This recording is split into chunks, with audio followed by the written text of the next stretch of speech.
તો ડાકોર મંદિરમાં આરતી વિવાદને લઈને આજે બેઠક, જ્યાં 8 સભ્યોની સમિતિ વિવાદ ઉકેલવાનો પ્રયાસ કરશે।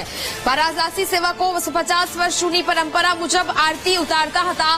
સમિતિએ સિંહાસનને બદલે નીચે ઉભા રહીને આરતી કરવા માટે ઠરાવ કર્યો હતો, જ્યારે કે વારાદારીઓ ઠરાવનો વિરોધ કરી રહ્યા છે। ડાકોર દર્શને આવતા ભક્તોમાં પણ રોષ જોવા મળી રહ્યો છે, અને જેને જ લઈને આજે આ બેઠક છે તે મળી રહી છે। ડાકોર મંદિરમાં આરતી વિવાદને લઈને આજે આ બેઠક છે તે મળશે। 8 સભ્યોની સમિતિ વિવાદ ઉકેલવાનો પ્રયાસ કરશે।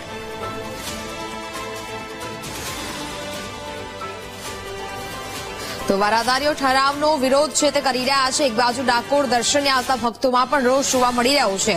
250 વર્ષ જૂની પરંપરા ચાલી આવી છે, અને તેને જ લઈને હવે સવાલો ઉદ્ભવી રહ્યા છે, કારણ કે નિર્ણય લેવામાં આવતા હવે ભક્તોમાં પણ રોષ જોવા મળી રહ્યો છે। વારાદારી સેવકો 250 વર્ષ જૂની પરંપરા મુજબ આરતી ઉતારતા હતા। સમિતિએ સિંહાસનને બદલે નીચે ઉભા રહીને આરતી કરવાના ઠરાવ કર્યો હતો, જેને વારાદારીઓ આ ઠરાવનો વિરોધ કરી રહ્યા છે। સાથે સાથે ડાકોર દર્શને આવતા ભક્તોમાં પણ રોષ જોવા મળી રહ્યો છે।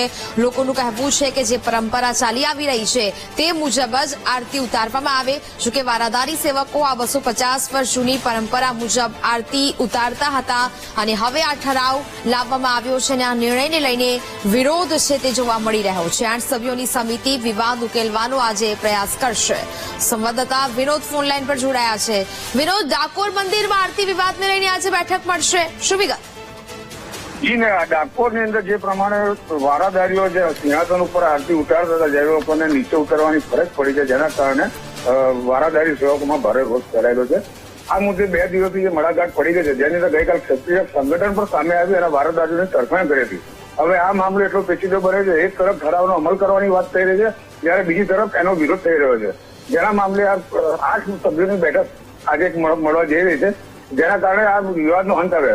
દેવનું જે બહાર પ્રતિષ્ઠા ખડે રહી છે, મંદિરની પ્રતિષ્ઠા કરી રહી છે, તેના માટે કમિટી મેમ્બર ખૂબ જ સજાગ છે અને એકબીજાના પરિચય કરી અને આજે એક મહત્વની બેઠક માટે એ લોકો મળી રહ્યા છે। બિલકુલ વિનોદ, જાણકારી બદલ આપનો આભાર।